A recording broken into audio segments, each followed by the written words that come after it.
makorokoto baba ecos amarondera apo mwana wokubhuruwe mukuru wababa Daswes nemakore makumi amasvitsa ekuberekwa muzuva ranhasi muri muJohani Masowe chishanu muchinamata Mwari wenyu. Hamusi kunamata munhu kana vanhu, muri kunamata Mwari. Mwari ndiye mutongi, ane zvamunogona ndiye anopa meno, ane zvamunotadza ndiye anoisa enzaniso netsetsemumo. Hatitongu nevanhu, hatinamati vanhu, hatigoneri vanhu, togonera Mwari. Saka baba ecos ndikuti makorokoto makore avagara muchechi muri vana vakaberekerwa musangano rababa Johani. Sangano ramaberekerwa iri isangano guru rakauya nemutumwa risiri revanhu.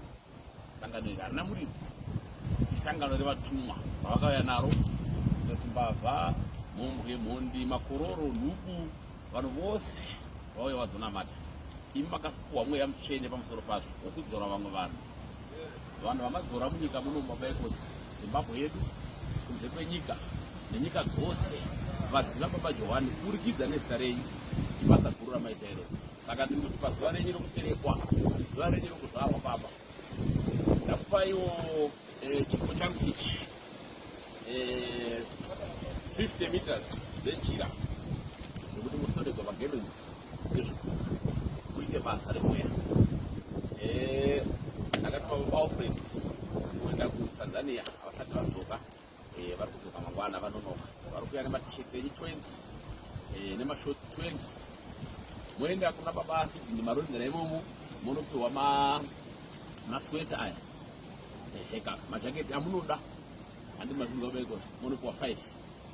Ndo chipo changu chebirthday chandati aiwa hama yangu yemweya mutsvene nebasa rauri kuita ramba wakashinga baba ecos, zvawasangana nazvo mukati mesangano rababa Johani ndo zvoita vatendi. Paona uri mutendi asingasangani nemiedzo, paona uri mutendi asingasangani nekutukwa, uri mutendi asingasangani nekukriticizewa, aiwaka usi kutendika.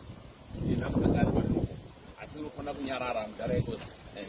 Ukatukwa haifana kukutaurisa, nyarara ndo zvinhu baba ecos.